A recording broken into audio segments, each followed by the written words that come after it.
요한계시록 12번째 시간입니다. 사도 요한은 셋째 하늘에 올라가서 본 천상 예배에 대해서 오늘 말씀을 기록하고 있습니다. 각 나라마다 예배를 드리는 예배의 모습은 다릅니다. 그리고 예배를 드리는 횟수도 다릅니다. 한국의 예배는 다른 나라에 비하면 예배드리는 횟수가 많습니다.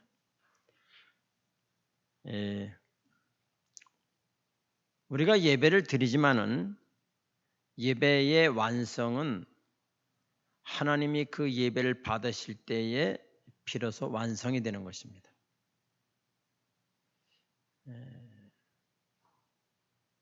내가 누구한테 선물을 줬을 때에 선물이 완성이 되려면 그 선물을 받는 사람이 받아야 선물이 완성이 되는 것입니다. 그런데 내가 아무리 비싼 선물이라 할지라도 누구에게 선물을 줬는데 안 받으면 선물이 아닌 것입니다.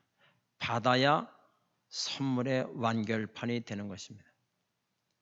이와 같이 우리가 하나님께 예배를 몇 번 드리느냐가 중요한 것이 아니라 어떻게 예배를 드리느냐가 중요한 것이 아니라 하나님이 그 예배를 받으셨느냐 안 받으셨느냐가 예배가 되기도 하고 안 되기도 하고 그렇습니다. 이런 관점에서 볼 때에 보통 우리나라에는 교회 나온 지 6, 7년 되면은 보통 한 주일에 예배는 3, 4번, 4, 5번 드리지요. 왜냐하면 주일날 오전 예배, 오후 예배, 수요일 예배, 금요 예배, 새벽 예배까지 하면은 10번이 넘는데 반만 참석해도 성실한 교인이라면 4, 5번의 예배는 드리는 것입니다. 그런데 예배 드리는 횟수가 중요한 것이 아니라 내가 예배를 드리면서 찬양을 합니다. 나 무엇과도 주님을 바꾸지 않으리 찬양을 이렇게 하는데 속으로는 딴 생각하는 거예요. 그럼 하나님 얼마나 기분이 나쁘겠어요. 내가 주님과 아무도 안 바꾸겠다고 찬양은 입술로 하는데 마음은 그렇지 않아요. 마음은 다른 생각하고 있다면 하나님이 얼마나 기분이 나쁘겠냐 그 말이에요.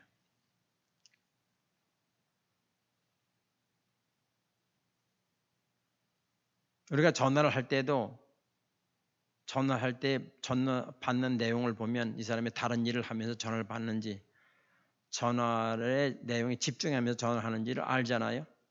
그러면 기분이 나쁘죠. 전화하는 사람이 전화하는데 건성건성 대답하고 지금 다른 행동하고 있어요. 그러면 전화하기가 그 다음부터 전화하기가 좋아요, 안 좋아요? 안 좋죠. 그건 못 보니까 그나마 다행이지. 하나님은 불꽃 같은 눈동자를 가지고 우리 심, 속, 중심까지 꿰뚫어 보신 하나님이에요. 그 하나님께 예배를 드리는데 나 무엇과도 주님을 바꾸지 않으리 찬양은 하면서 속으로는 다른 생각하고 있어요. 또 내가 기도를 하는데 그 기도 아무 관심이 없어요. 기도가 이루어진다는 믿음이 아니라 그냥 하나의 기도 놀이를 한다면 하나님이 그 기도를 받으시겠느냐? 이런 관점에서 볼 때 우리가 평생 예배를 드렸지만은 몇 번의 예배를 하나님이 받으셨을까? 나는 예배를 받아 드렸다고 내편에서는 말을 하지만 그 예배가 완성이 되려면 하나님이 그 예배를 받으셔야 됩니다. 예배를 영어로 워십이라 그래요. 워십이란 말은 어서 이게 근거가 됐냐면은 워스라고 하는 그 가치라는 데서 유래된 거예요. 그건 무슨 말이냐? 예배라는 것은 우리가 예배를 드릴 때에 그 예배를 받으시는 분의 가치를 생각하는 거예요. 그분의 가치가 어느 정도냐에 따라서 예배의 태도가 달라진다 그 말이에요. 우리가 예배를 드릴 때에 우리 예배를 받으신 그분이 천지 만물을 창조하신 창조주 하나님이다라고 말할 때에 예배 드리는 자세가 확 달라지지. 그리고 예배 드리러 오는 시간이 달라져요. 예배 자리에 앉는 자리가 달라져요. 찬송 부르는 목소리가 달라져요. 이걸 보면 내가 지금 예배를 제대로 드리고 있다, 제대로 안 드리겠다는 금방 표가 나는 거예요.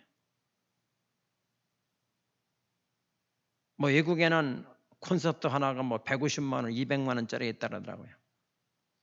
150만 원, 200만 원 돈을 주고 들어가서 조는 사람이 있을까요? 한 명도 없어요. 우리나라에는 콘서트가 한 3, 40만 원짜리 있는 줄 압니다만은 그 3, 40만 원 내낼 가치를 부여하고 들어가서 그 급이 3, 40만 원짜리 공연이다 그러면 가서 조는 사람이 있을까요? 없지요. 왜? 가치가 있기 때문에. 또 똑같은 돈을 내서 자리를 마음대로 앉아라 그러면 수십만 원 돈을 내고 들어갔는데 몇 시간 전부터 문을 열기 몇 시간 전부터 줄 서 있을 거예요. 왜? 앞자리에 앉으려고. 앞자리에 앉으려고 몇 시간 전부터 줄을 서 있다니까요.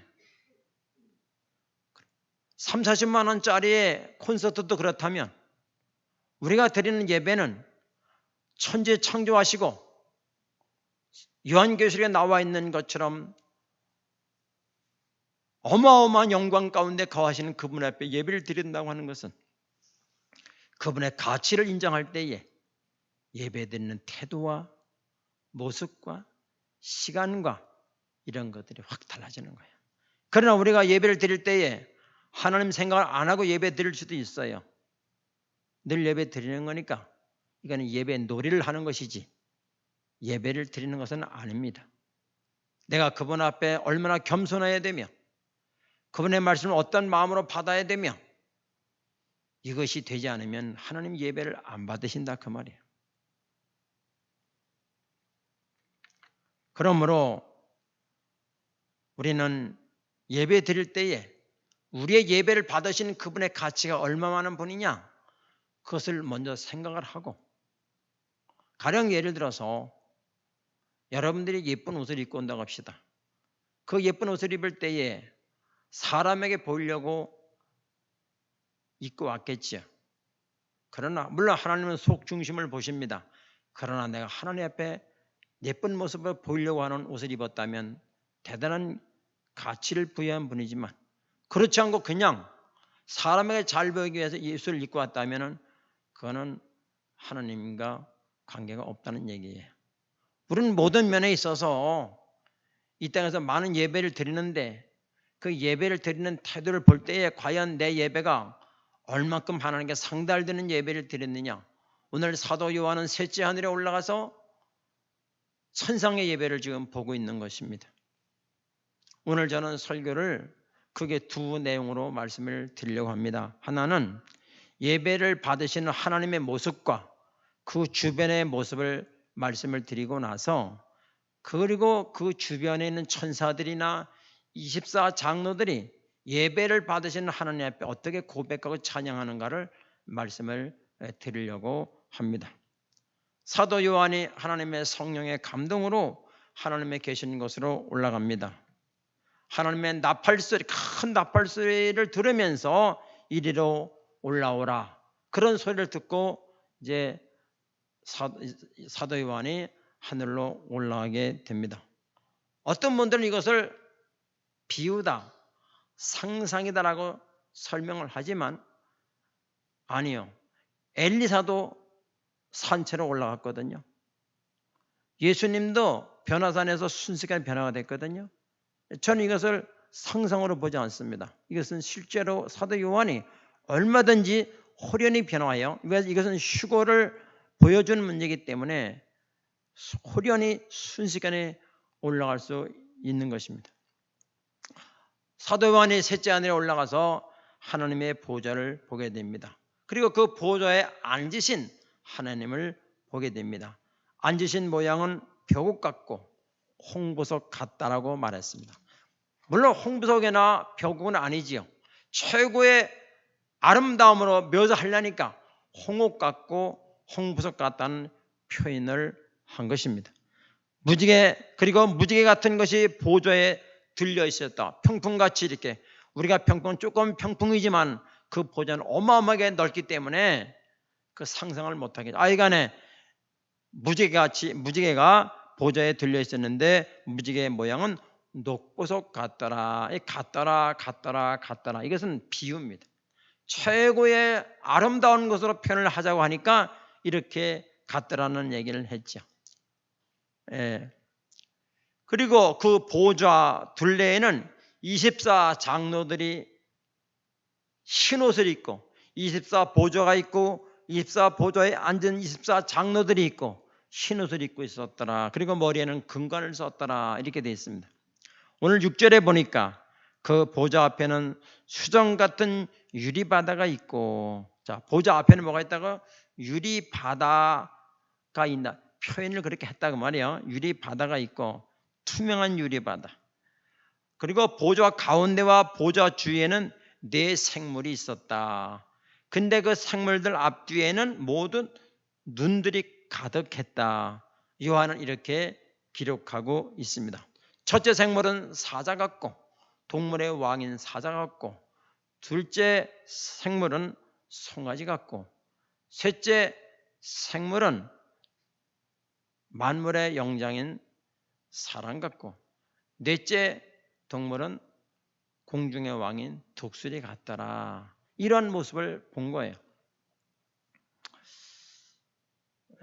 이것이 이제 하나님 보좌와 그 주변에 있는 모습입니다. 이것에 대해서 하나하나 아주 세세히 설명하자면 오늘 설교 내용 본질하고 좀 빗나갈 것 같아서 그건 간단히 설명하고 오늘 본 예배로 말씀을 드리려고 합니다. 6절 이전까지는 지지난주에 말씀드렸기 때문에 오늘 6절부터 본다면 보좌 앞에 수정 같은 유리바다가 있었다. 그래. 솔로몬이 성전을 지을 때도 성전 앞에 바다를 만들었어요. 바다를 만들었어요. 왜냐하면 하늘에 있는 본체를 보고 그것대로 지었기 때문에 바다를 만든 거예요. 열왕기상 7장 23절을 띄워주시죠. 또 바다를 부어 만들었으니 그 직경이 10규빗이요 그 모양이 둥글며 그 높이는 5규빗이요 그 주위는 30규빗 줄을 두를 만하더라. 그러니까 솔로몬의 성전을 지을 때 그 앞에다 바다를 만들었다는 거예요. 근데 성막에는 바다가 없어요.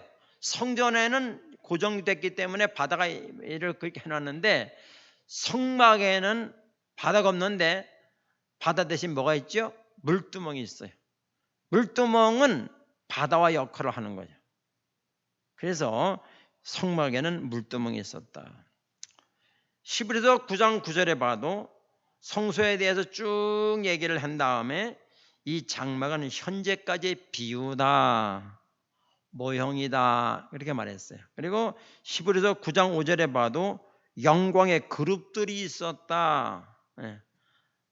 사도 요한은 천상의 보좌를 직접 봤어요. 여기서 한 가지 참고로 알 것은 뭐냐면 하나님의 보좌가 어디 있느냐?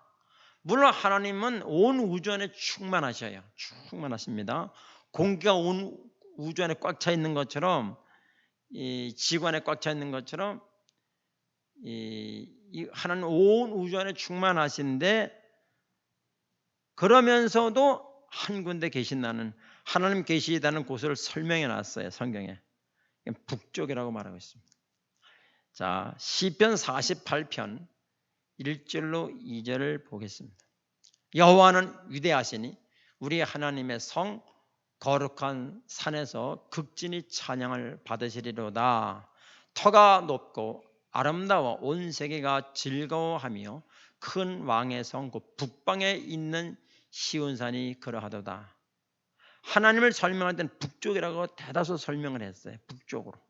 그 다음에 이사야 14장 13절에 보면 내가 내 마음에 이르기를 내가 하늘에 올라 하나님의 뭇별 위에 내 자리를 높이리라. 내가 북극 지폐의 산 위에 앉으리라. 이렇게 말했어요. 산을 앉으리라. 가장 높은 구름으로 올라가 지극히 높은 이와 같아지리라. 그러니까 루시퍼가 한 얘기인데요. 그러니까 하나님 가장 높은 구름에 올라가 저기 높은 이와 같이 비길이라 같아지겠다.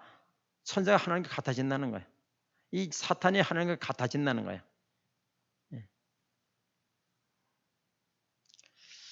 여러분 또 이사야 57장 15절에 보면 지극히 존귀하며 영원히 거하시며 거룩하다 이름하는 이가 이와 같이 말씀하시되 하나님 말씀하시는 거죠. 내가 높고 거룩한 곳에 있으며 또한 통회하고 마음이 겸손한 자와 함께 있겠다. 겸손한 자의 영을 소생시키며 통회하는 자의 마음을 소생시키려 함이라. 그래서 하나님이 거룩한 곳이라고 하는 일정된 장소를 말씀했습니다. 물론 하나님은 온 우주에 충만하시고 우리 마음에도 계셔요. 그러나 하나님이 계시는 보좌가 있다는 것입니다. 그래서 성경에는 대부분 북쪽이라고 표현을 했습니다. 욥기 26장 7절에 봐도 그는 북쪽을 허공에 펴시며 라고 말씀했습니다. 더 이렇게 북쪽으로 묘사를 하고 있어요. 일정한 곳에 보좌를 펴고 계신다는 거예요. 그렇게 선상을 보니까 보좌가 있고 앞에는 유리바다가 있고 그 주변에는 24 보좌가 있고 보좌 위에 앉은 12 장로가 있고 12 장로는 흰 옷을 입었다. 그리고 머리엔 금관을 쓰셨다. 그랬는데 그들이 뭐라고 하냐면은 하나님께 찬양을 들으며 영광을 돌렸다. 그 내용이 8절부터 11절까지의 내용입니다. 8절에 보니까 네 생물은 각각 6날개를 가졌고 그 안과 그 주위에는 눈들이 가득하더라. 성경에 보면 계속 눈에 대한 이야기가 나와요. 자, 하나님은 눈이 이 짐승들, 이 생물들, 네 생물들 뭐야? 이 네 생물은 사자, 그 다음에 소, 사람, 독수리. 이 네 생물 앞뒤 눈이 가득한 거예요. 옛날에 왜 그 시골에서 잠자리를 잡아본 사람도 알겠지만은 사방 눈이요. 근데 사람은 뒤에서 무슨 일 하든 몰라. 그러나 하나님은 전체가 눈이 있다는 얘기는 뭐야? 사람의 심령을 꿰뚫어 보는 눈이 계시다. 통찰력을 가지고 계시다. 하나님의 눈은 숨길 수가 없다. 하나님의 눈은 온 우주 안에 하나님의 눈은 충만하시다. 가득하시다. 하나님은 통찰력이 있고 우리 속죄심을 꿰뚫어 보시는 분이다. 그런 표현일 것입니다. 물론 여기에 나와 있는 이제 6날개를 가졌다. 이게 이제 그룹과 스랍들이 나와요. 어떤 성경 해석자는 6개 가진 천사가 6개 가진 날개를 가진 이제 위의 천사고 4날개를 가진 것도 나와요. 성경에 4날개를 가진 천사는 그 아래 천사 이렇게 표현하게 되는데 잘 지금 모르겠어요. 하여튼 간에 이 그룹 천사와 스랍 천사가 있는데 역할이 다르다. 그건 다음에 또 기회 있는 대로 말씀드릴게요. 하나님을 보호하는 천사, 그 다음에 찬양을 드리는 천사 나누겠지만은 오늘 이 네 생물 가운데 이 6날개를 가졌는데 눈들이 가득하더라. 독수리는 뭐죠? 동물의 왕이에요. 독수리는 동물의 왕이에요. 아무도 사자는 동물의 왕인데 아무도 사자를 이길 재간이 없어요. 사람은 뭐예요? 모든 만물을 통치하는 유임권을 줬어요. 가장 지혜로운 게 사람이에요. 하나님은 지혜로운 분이다. 하나님은 권능을 가진 분이다. 힘 있는 분이다. 전능한 분이다. 그 다음에 소로 더 표현했어요. 소는 희생제물이에요. 마가복음을 송아지복음이라 그래요. 그래서 마가복음에 보면은 죽으러 오신 예수님, 섬기러 오신 예수님을 많이 강조합니다. 그래서 하나님은 우리를 섬기러 오셨다. 그 다음에 또 하나 독수리를 표현하는데 독수리는 공중의 왕이에요. 전부 다 새의 왕, 동물의 왕, 피조물의 왕 이런 것들을 설명한 게 하나님의 속성이라는 거예요. 하나님 이런 속성을 가지고 계시다. 에스겔 선지자도 똑같은 환상을 봤어요. 에스겔서 1장 10절에 보면 그 얼굴들의 모양은 넷의 아픈 사람의 얼굴이고 넷의 오른쪽은 사자의 얼굴이고 넷의 왼쪽은 소의 얼굴이고 넷의 뒤는 독수리의 얼굴이다. 이렇게 말했어요. 여기도 똑같이 네 가지 동물이 나오게 됩니다. 한 생물인데 이쪽에는 사람의, 이쪽에는 소의 얼굴, 저쪽에는 뭐 독수리, 이쪽에는 송아지, 이렇게 희한한 짐승을 보여준 거죠. 이것은 하나님의 속성을 가리키는 것입니다. 에스겔이 본 하나님의 영광, 사도 요한이 본 하나님의 영광 같습니다. 왜 보여줬을까? 왜 에스겔 선지자에게도 그 영광을 보여주시고 사도 요한에게도 왜 그걸 보여주셨을까? 공통 분모가 있어요. 에스겔 시대에는 바벨론의 포로로 된 시대입니다.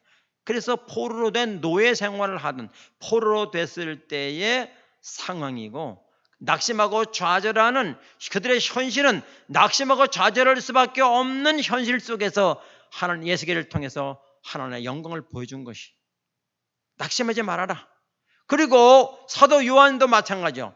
로마 도미티안 황제 때에 예배도 못 드리고 정 비참하게, 그 당시에 그리스도인이라는 이름은 곧 다른 말로 말하면 가난한 자다. 그 당시에 그리스도인이라는 말은 변두리 인생이다. 일반 사람들 축에 못 끼는 인생이라는 말로 바꿔 말할 수 있어요. 그 당시에 낙심하고 좌절할 수밖에 없는 그들에게 사도 요한을 통해서 하나님의 영광을 보여주는 거죠. 전에도 계셨고 지금도 계시고 앞으로 장차 오실 그분이다. 너는 그분을 믿는 것이다. 이 땅에 사는 동안에 다가 아니고 장차 오실 그 나라가 있다는 것을 에스겔 시대의 에스겔을 통해서, 사도 요한 시대의 사도 요한을 통해서 계속 보여주고 계시는 것입니다. 하나님 지혜의 왕이시다. 하나님은 우리를 위해 희생하고 계시다. 하나님은 모든 전능하신 분이고 모든 걸 통치하시고 보고 계시는 분이다라는 것을 생물을 통해서 보여주고 있습니다. 그런데 여기 보니까 각 생물들 눈이 가득하다. 불꽃 같은 눈을 가지고 피조물들을 살펴보고 계신다. 네 생물의 모습. 근데 천사들이 어떻게 해요? 밤낮 쉬지 않고 뭐라고 그래요? 거룩하다, 거룩하다, 거룩하다. 8절 중간에 보니까 그들이 밤낮 쉬지 않고 이르기를 거룩하다, 거룩하다. 여기 3번 나왔지만은 수백 번 계속 24시간 동안 하는 거예요. 계속 거룩하다, 거룩하다, 거룩하다, 거룩하다, 계속 거룩하다. 하나님의 이름은 거룩입니다. 요즘에 너무 하나님을 가볍게 생각해요. 사랑이다 그래가지고 막 교회 안에서 막 댄스 추고 막 뭐 이상한 짓들 많이 해요. 하나님은 거룩하신 분이에요. 물론 하나님은 사랑도 하시지만은 하나님의 본체는 거룩이. 내가 거룩하니 너희도 거룩하라. 그래서 모세가 시내산에 올라갔을 때에 하나님 영광을 봤잖아요. 그리고 그 영광을 본 모세의 모습이 얼마나 광채가 빛나는지. 하나님의 본체는 거룩이고 영광입니다. 그래서 하늘에는 하나 달이 필요 없어요. 그 광채가 빛나기 때문에. 우리가 예배하는 분은 그분이래. 그 영광스러운 그분 앞에 예배를 드리는 거예요. 아무나 드릴 수 없어요. 거룩한 자만 예배를 드릴 수 있어요. 누가 거룩한가? 죄 용서를 받은 성도란 말은 거룩한 사람들이라 그 말이에요. 성도의 직분을 가진 자라들이 하나님께 예배를 드리는 거예요. 그래서 그 하나님께 거룩하다, 거룩하다, 거룩하다. 그리고 뭐라고 그래요? 전에도 계셨고 이제도 계시고 장차 오실 그분이 살아계신 분이다 그 말이에요. 우리가 예배를 드리는 분은 성황당이 아니에요. 달이 아니에요. 석가모니가 아니에요. 그건 막연한 숭배하는 거죠. 우리가 믿는 하나님은 온 우주 만물을 창조하신 그분이시고 지금도 살아계시고 장차 우리를 데리러 오실 분이다. 영광의 그분이다. 그분 보고 거룩하다, 거룩하다, 거룩하다. 그래서 24 장로들이 흰옷을 입고 있는 거예요. 누가 입혀줬나요? 하나님이 입혀준 거예요. 24 장로는 지난번에도 말씀드렸지만은 구약의 12지파, 신약의 12제자 해서 성도의 대표를 말하는 것이라고 말씀을 드렸습니다. 또 보니까 세세토록 살아계시는 이에게 10절에 보니까 24 장로들의 보좌에 앉으신 이 앞에 엎드려 세세토록 살아계시는, 우리가 믿는 하나님은 지금도 살아계시는 것입니다. 그 살아계시는 하나님 앞에 예배를 드리는 거예요. 우리는 종교 놀이하고 예배 놀이하는 게 아닙니다. 가장 겸손한 마음으로 그분께 예배 드리는 거예요. 이 영광스러운, 얼마나 영광스러운지 몰라요. 세세토록 살아계신다. 영원히 살아계시는 그분이다. 그분 앞에 예배를 드리는 거라. 영광과 존귀와 감사를 드린다.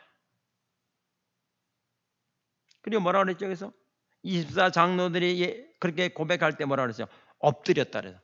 엎드려. 하나님 앞에 엎드렸어. 내 모든 인생의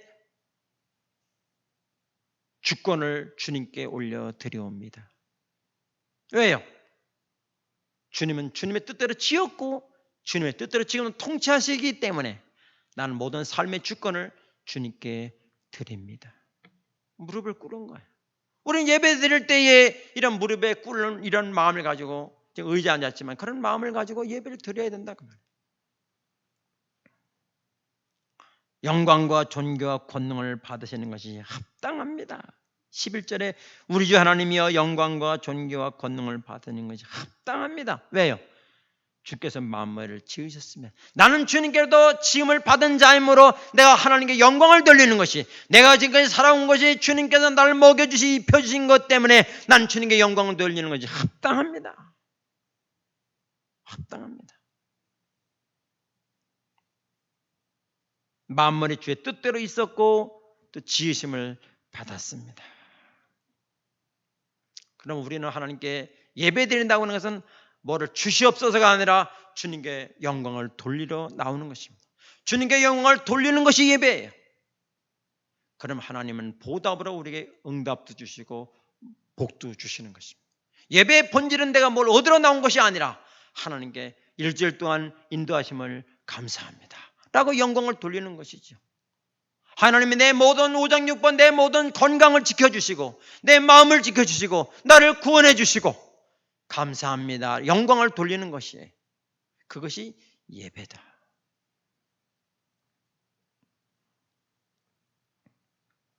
여러분,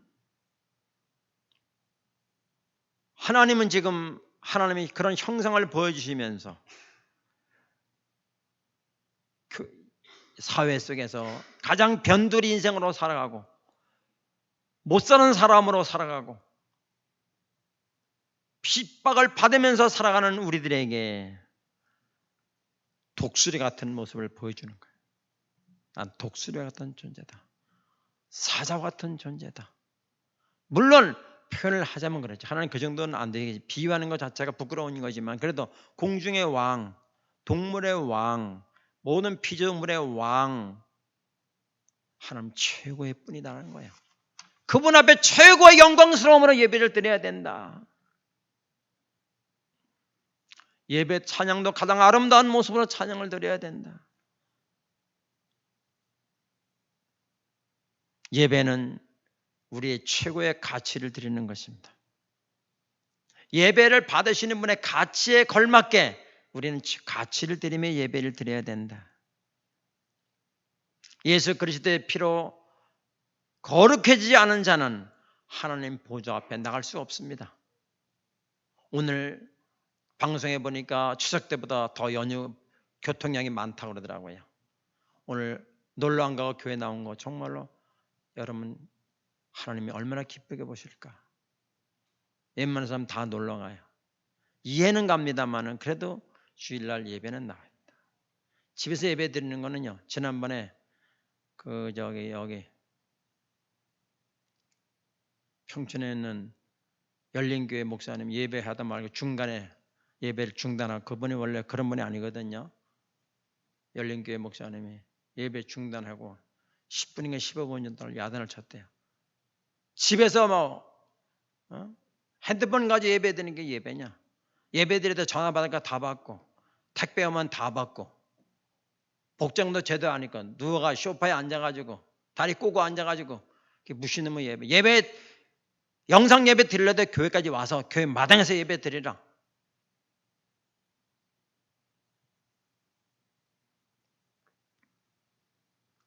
그러면서 영상 틀어주는 거를 없애버려야 되겠다 그런 얘기한테. 없으면 교회 나오니까. 여러분, 이 세상의 땅만 바라보고 살면 낙심하고 좌절할 수밖에 없습니다. 이 세상을 지금도 창조하신 분이 당연히 통치하시지. 지금도 지키지요. 지금 지구의 종말이라는 걸 풀어가는 보면 빙하가 녹고 갑자기에 녹아버리면 생태계 100만 종이 없어진대요. 우리 시대에, 우리 세대에, 다음 세대가 아니라 우리 세대에. 옛날에 호랑이가 있었대 그런 날이 온다는 거예요. 호랑이가 있었대 그런 날이 온다는 거예요. 그러나 하나님은 모든 기후도 통치할 것입니다. 석가모니는 세상을 향해서 고해라고 표현했어요. 그러나 석가모니는 고해를 하고 진단을 했지만 해결책을 제시하지 못해요. 감히 어떻게 석가모니가 제시하겠습니까? 성도들이 살아갈 때 하나님은 나를 사랑하는 걸 믿는다. 근데 왜 이렇게 힘들지? 힘들다면 거기 이유가 있을 것이다. 여러분의 성도들이 이 생에 살아가면서 제대로 살아가려면 힘든 건 사실이에요. 그걸 기쁘게 생각하십시오. 그것이 우리의 자랑입니다. 그것이 우리의 성도된 표징이에요. 성도로 살아간다는 것이 일반 사람과 똑같이 살아가려면 그 생각을 버려야 돼요. 주님은 그에게 금관을 씌워 주실 것입니다. 24 장로는 금관을 하나님께 드렸다고 그랬어요. 다 주님이 주신 것으로, 주님이 주신 생명으로, 주님이 주신 음식 먹고 주님이 주신 믿음을 가지고 일을 했는데 무슨 면류가 아닙니까? 하나님께 올려드린 나는 받을 자격이 없습니다. 그런 마음 아니겠어요? 우린 그런 마음 가지고 주님께 충성해야 됩니다. 주님이 주신 생명 가지고 주님이 주신 돈 가지고 주님께 올려드립니다. 최고의 가치를 드리는 것이 11조입니다. 11조는 물질의 주인이 내가 아니다는 거예요. 또 한 주일의 첫날 주일날 첫 시간을 하나님께 드리는 것, 첫날 하나님께 드리는 것, 이것이 최고의 가치를 드리는 것입니다. 내 이익을 위해서 주님의 영광스러운 이름을 더럽히면 안 될 것입니다. 내 이익을 위해서 주님의 존귀한 이름과 맞바꾸면 안 될 것입니다. 우리 그리스도인들은 그리스도인답게 이 세상에서 살아가야 될 것입니다. 사랑하는 성도 여러분, 오늘 우리는 천상 예배에 대해서 말씀을 드렸습니다. 다 말씀 못 드렸지만은 천상 예배를 말씀드렸는데 오늘을 통해서 우리의 예배가 새로워지기를 바랍니다. 제가 여러분들에게 예배 시간 지각하지 말아야 된다고 하냐면 누누이 그 얘기를 하냐면 우리가 예배드리고 예배를 받으시는 그분 앞에 드리는 것이기 때문에 감히 콘서트도 시간 맞추려고 1시간 전에 준비하고 기다리는데 하나님 앞에 예배드리는데 최고의 가치를 드려야, 최고의 좋은 옷을 입고 와야 된다. 최고의 올바른 자세로 올바른 자리에 앉아서 예배를 드려야 된다. 그렇게 한 번이라도 그렇게 주님께 예배드리는 마음, 집중해서 예배를 드리는 마음이 필요하다. 그럴 때 하나님 기뻐 받으시고 하나님은 우리에게 하나님을 대우하는 것만큼, 인정하는 것만큼 하나님은 우리에게 복을 주신다. 그 말이. 기도하겠습니다.